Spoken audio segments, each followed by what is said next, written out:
For RCRTech, I'm Sean Kinney, and I hope you're enjoying the program so far here at AI Infrastructure Week. For this next CSO discussion, it's a pleasure to welcome from DartPoints, the president and CEO, Mr. Scott Willis, and CTO, Mr. Brad Alexander. So, gentlemen, thank you so much for joining us today. Thanks, Sean. Appreciate the opportunity. Thanks for having us. So let's jump right in here, Scott. Maybe you can start us off by describing DartPoints as it is today, your mission, the markets you serve, and the specific problems you see yourselves addressing in the broader digital infrastructure landscape.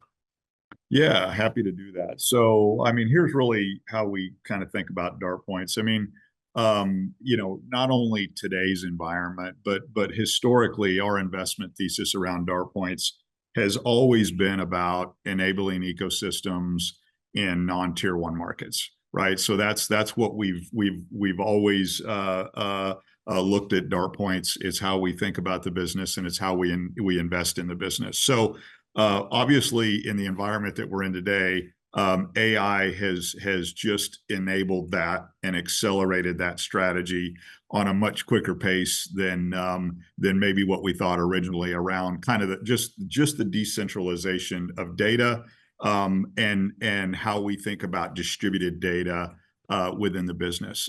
So today, just a little quick intro on DartPoints. We're an owner operator. We're a full portfolio stack of services on the traditional end, basic space, power, cooling. Obviously, we offer that within our facilities. And then we've got the full stack of cloud managed services, hybrid cloud, private cloud, multi-tenant cloud. So that's a little bit about who we are. We largely today service the Midwest, the Southeast, and the South Central. So we've got 11 data centers in 10 markets as the business sits today, and we're excited about the future and how we're going to invest in this business going forward. So that's a little bit about who we are. It's where we position the business to play in kind of the non-tier one markets, and it's the type of services we bring to our customers at a local, regional, and national level. Excellent. Brad, I'd turn over to you here. Scott gave us the kind of strategic logic behind focusing on markets outside of tier one hubs. Maybe you can talk us through how you're seeing your customers' requirements in those regions evolving as demand for AI has so steadily ramped. Oh yeah, absolutely. So like Scott was saying, we started out on a journey to be able to deliver data center services in a full stack of services to customers in markets where providers like ourselves didn't exist, right? So like we said, we're 11 data centers in 10 different markets today, with the goal of bringing data center services, interconnect services, hybrid cloud or hybrid IT, and managed services to those folds. So as we were looking at different regions, and as we reached out, we noticed, today's kind of AI portion or push that we see is really making tier one markets, where they have sub 1% vacancy today.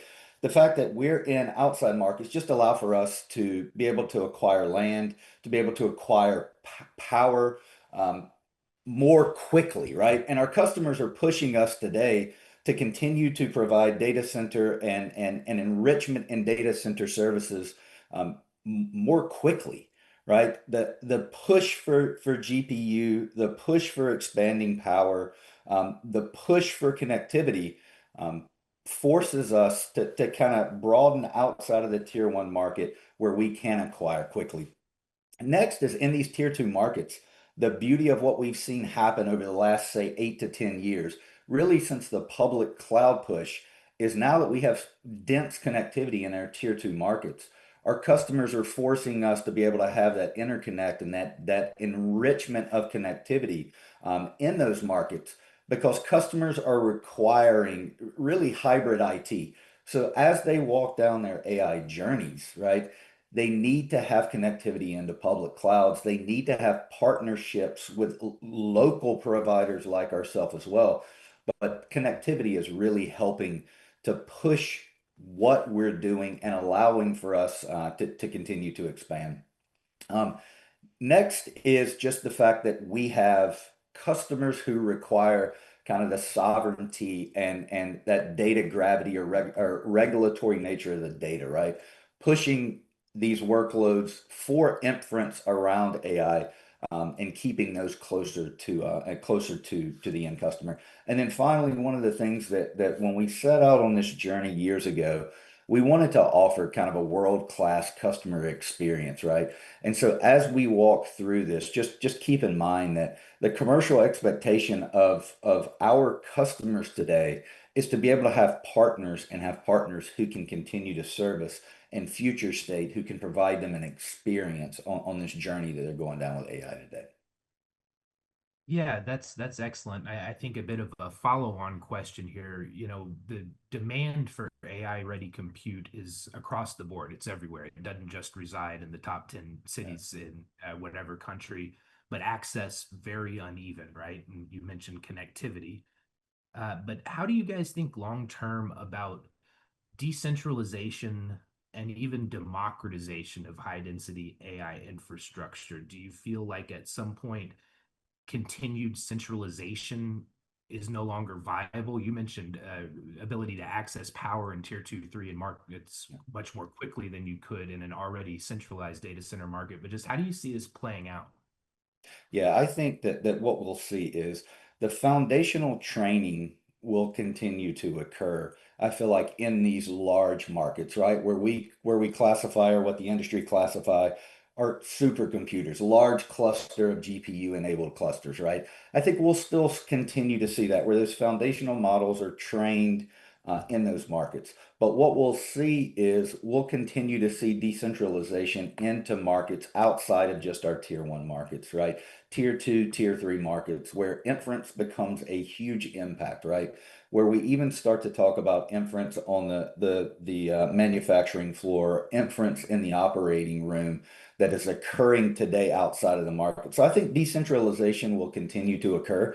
And it's not just a land and power thing, but I do think that the decentralization occurs because of the need for latency, for high impact inferencing, just outside of the tier 1 markets. Because when we start to look at where the continued growth and scale of the US market in particular, it is scaling outside of the tier 1 technology or data center markets as well. So we'll start to continue to see an elevation from those tier 2 and tier 3 markets.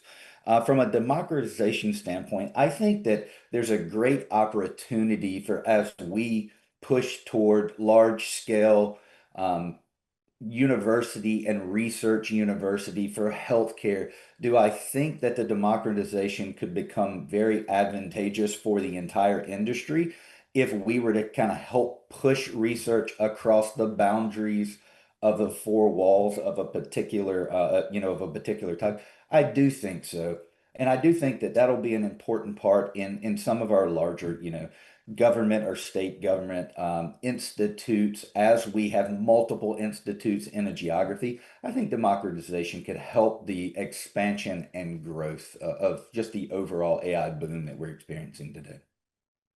Great. Now, one more for you, Brad. If you kind of look at just the technology side here, separate it from the business side, and look at the investments that you're making today against the context that you all just laid out for us, are there any limits for what you can do in a regional data center just based on the scale, or is there a kind of situation where you don't need to overbuild because it wouldn't be relevant to your customers?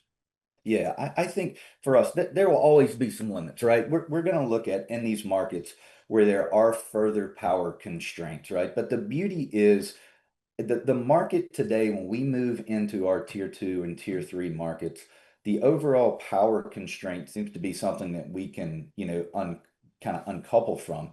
But at that point, we have to have the dense connectivity to be able to compete with a tier 1 market. And just the number of total workloads that gravitate in the tier 2s and tier 3s kind of hold you down to a little bit, I'm going to call it a different level. Now, hyperscalers will continue to grow and expand in these tier 2 and tier 3 markets. Single tenant GPU providers will continue to grow.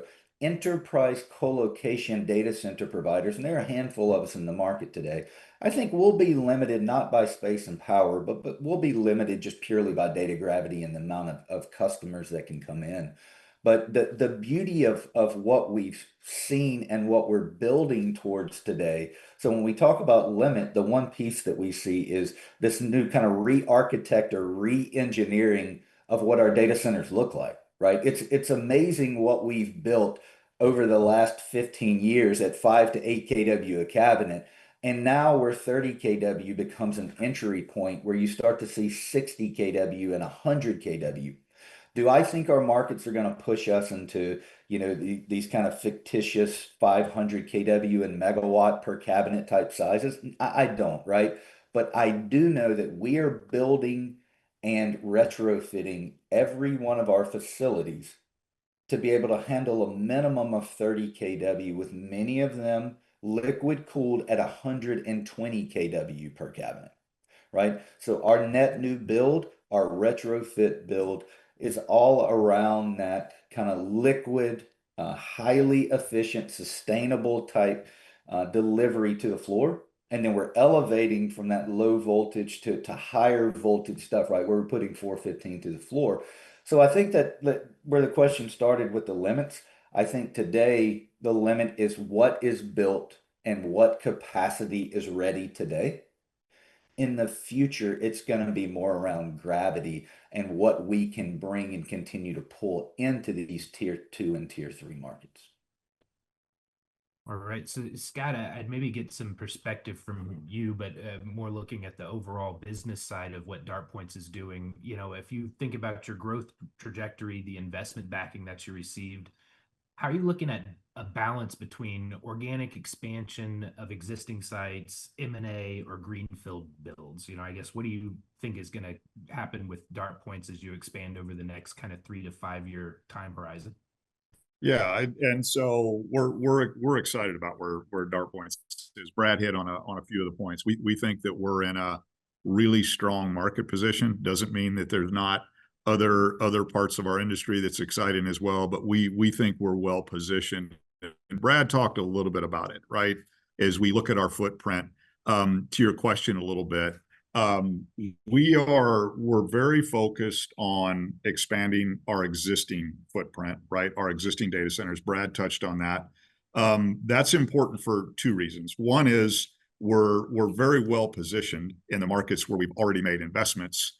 And then two is, as we look at the landscape of not only our existing customers, but new customers we're looking to bring into our environments, right? Just the types of workload demands that they're demanding are changing, right? They're very different, right? And we've got to be able to accommodate and make sure that our existing footprint remains relevant, right? Not only to hold our existing customers, but to grow with those customers as their IT demands change. And then we want to attract new ones. And then secondarily, historically, we've looked at M&A from either a geographical expansion or kind of a business expansion, right? Where we're looking to grow and scale. I think if I look over the next 2 to 4 years, M&A will continue to be a tool that we continue to leverage.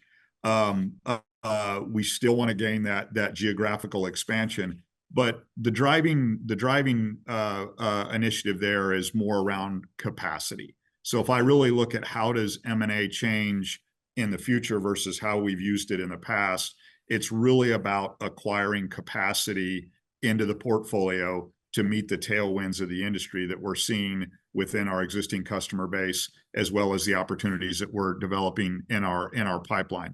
And Brad touched on that, right? We're a player at a regional level in non-tier 1 markets that's very focused strategic on what we're going to deploy, right? And Brad touched on it, right? Kind of on the low end, using some traditional air advanced technologies, kind of enhanced, probably water cooled, and the various options that are out there that are going to touch up to about 120 kW a rack. Generally, that's going to fall in the footprint of, call it 60 to about 120,000 square feet.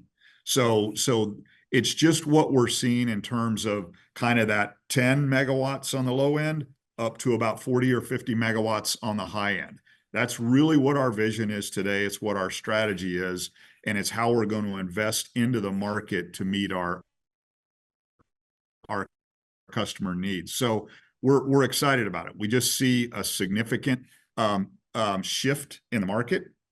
We see a significant shift in our customer base, and that's where we see the need going forward, that we want to lean in and we want to meet it. So from our perspective, the way we look at it, we are building state-of-the-art data center ecosystems, as Brad described, that are deeply interconnected and can meet the needs of the customers that we already have today in our environment, but also ones that are looking to come into our regional presence, right, because of the need of locality or geographical presence to look to scale and grow and advance their business based on the types of advanced workloads they're looking to deploy. So we feel very good about that strategy. The difference is we're not deploying half a gigawatt or a gigawatt of power, right? We're not looking for 1 million square feet, because that's not our customer base. We're deploying state-of-the-art advanced facilities on a regional non-tier 1 level, right? And we want to do it in a way that will meet the needs of customers as they look at DartPoints as a potential option to bring their infrastructure in. So we're excited about that. We're excited about our new relationship with our new equity and debt partners. And we've put a little bit of this information out in the public domain. You're going to see more of that in the coming months as we advance the expansions of existing sites, as well as some M&A activity that we're very active in. So we're excited about the future. We like where we're positioned, and we think we've got the right strategy, the right vision, and the right play to execute within the bookends and the range of how we want to deploy capital. Excellent. Brad, I wanted to circle back to kind of 2 points that you mentioned, data gravity and the rising demand for AI infrastructure for inference as opposed to for training models. Just both really important points, particularly for your customers in regulated industries like healthcare, like financial services or education. Can you give us a little bit of commentary on how their requirements are changing as they continue to adopt AI for their own businesses? And maybe what are some of the unmet needs that you see in those verticals outside of tier 1 markets? Yeah, so I think that the big part, right, not just in regulated, but we'll expand it and then we'll hop back into regulated. The big part right now is enterprise is trying to figure out how to use AI, right? And how to use AI within the boundaries of the governance that their companies set forth or their industries set forth, right? So we start to talk about stuff like HIPAA and PCI and FERPA and some of the regulated things that you hear around healthcare and education, right? I think one of the big gaps that we have is, what does that end-to-end governance look like, right? From a data classification standpoint, from just an IT acceptance and approval standpoint, from a user acceptance and approval standpoint. But, what are those industries, what does the regulation require, or what do you have to have in terms of AI to meet regulation?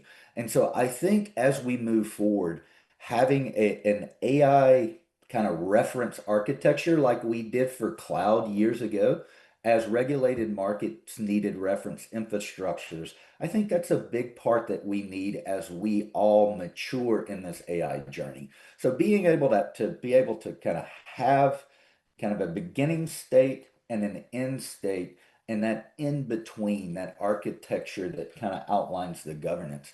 I think one of the other big problems today is in regulated environments, just having the available capacity and talent to really focus on this. And we see it a lot across the board, right? Is we want to use AI. We know that we should be using AI, but how can it impact our organization? How can we classify the data so that we fall in the governance umbrella? So we see a lot of that around just the overall regulatory landscape. So I think today, just the ability for the industry to define kind of what governance and architecture would look like, I think we'll get a much faster adoption across the entire regulated landscape. Yeah, that's a really good point. Governance will really drive adoption outside the kind of leading companies that are investing in AI tooling. You mentioned right at the top that DartPoints sees itself as part of these ecosystems that are developing in tier two and tier three markets. So I want to talk about what's going on outside the four walls of the data center, specifically, connectivity. If you're talking about moving data from an enterprise campus or a shop floor into a DartPoints facility, what do you all need from your ecosystem partners to do this effectively and serve your customers? I'm thinking about, carrier neutral interconnect, cloud on-ramps, any other kind of partnerships that are necessary for you all to deliver value to your user base. Yeah, so I'll start with one of our newest partnerships, and in our markets, the ability for us to have partners like Megaport, right? So Megaport, that's allowing for our markets to also be connected through cloud on ramps, but also to other larger tier one data center providers, to other partners, SaaS providers, helping to kind of build that ecosystem. While DartPoints itself has a very broad and dense interconnect fabric that we've built our platform on. And in our markets, we also have enabled almost every carrier in the local market that will allow for interconnect from not only, just our standpoint back to the public clouds for the on-ramps, but how do these enterprises interconnect or connect to us, right? If it's dark fiber, if it's stuff like lit waves, if it's simple metro connects, we're seeing very little in MPLS and those kind of technologies today. But just being able to build that outward ecosystem from plant back to the local data center to be able to pick up, and we were talking about that data gravity, right? That telemetry data lands. We want to do some inferencing and learning there. Then from there, we want to take and we want to send that off. We want to ship. We want to be able to retrain our foundational or core models, bring those back for inferencing. So partners like Megaport, large scale, and our ability to use carrier on-ramps to cloud as well. The ability for us to have deeper partnerships with OEMs that allow for us to provide AI guidance, AI GPU and hardware, right? So we're starting to see a driver for, I think, what the industry is calling neo clouds, right? GPU as a service providers. Having those GPU as a service providers in our portfolio as well help to enable the enterprise customer, the regulated customer, to have optionality in when do they use public cloud, when do they use local resources, and when do they use private resources in co-location facilities like ours. So again, partnerships, cloud on-ramps, interconnect, all three of those have become a major part in how we're going to continue to scale the ecosystem. Now, Scott, I asked you earlier, kind of 3 to 5 year outlook, but maybe even longer term. Help us understand what success looks like for DartPoints, but also for your customers. What kind of changes in demand for regional AI infrastructure would signal to you that your strategy is working? Yeah, I mean, I think that's a great question. We talk about that. We talk about that a lot. I mean, listen, to your first part of your question, we talked a little bit about it before, right? We're in this transition, right? Brad talked about the journey, and it's absolutely what we're on. We're very focused on that non-tier one. We're very focused within that 10 to 40, 50 megawatt range. We're bringing deeply AI-enabled ecosystems in kind of that 30 to 120 kW per rack, leveraging advanced technologies of various natures, particularly around liquid cooling advancements. And we're very focused on really 4 channels to the market, right? Larger enterprise and meeting the workload evolution of how their needs and changes need to be met. The second one is really around HPC, high performance compute, particularly around higher ed, particularly around healthcare. We're seeing a lot of demand in our pipeline. The third one is really around AI, right? And that's where Brad hit on it, right? It's not necessarily big learning AI workloads. That's not where we're positioned, but it's more inference AI, right? So it's being able to participate in that customer base, which will obviously include neo clouds that we think are coming along in a significant way. And then lastly, we do want to create an environment where we are compelling and we're attractive for the hypers in our segments, but it's not learning workloads, right? It's more inference, it's more regional, it's more specific modules, things that they're going to need, 4 megawatts, 6 megawatts, 8 megawatts on a regional level because they want to reach the customers on that regional basis. So, that's the vision, that's the strategy. It's how not only we're advancing our existing portfolio, but it's how we're looking to leverage M&A and bring on new capacity to support that strategy. So if I kind of think about, 3 years or 4 years or 5 years down the road, what does success look like? If we're able to execute on that strategy and we're able to look back into our portfolio and we've successfully advanced our existing sites with the ecosystems we've described, and we've been able to leverage M&A and bring on new geographical locations, invest into those facilities, and create the types of ecosystems that Brad and I have been commenting on, and then we're able to source and provide services to the customer segments that I described, I think that would be a wild definition of what success would look like over the next 2 to 4 years. So we're excited about that. We think we're at a great opportunity, from my perspective, which Sean, I've kind of known you and I in our past lives. I had a pretty exciting opportunity around wireless, and it's hard to argue that kind of starting at kind of that 2G up to where we are today, that was a pretty successful time in that industry.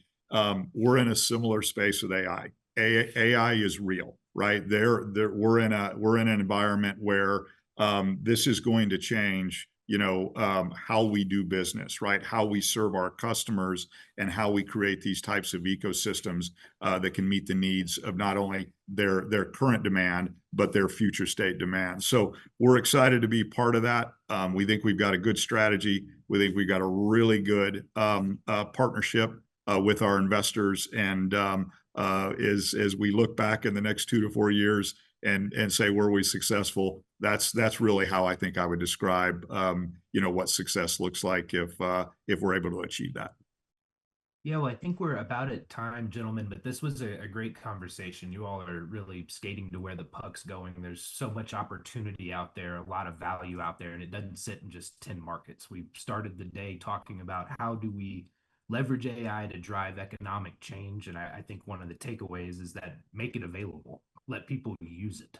So thank you so much for sharing DartPoint's perspective. Scott, Brad, we really appreciate you joining AI Infrastructure Week. Thanks, Sean. Appreciate the opportunity. Thank you.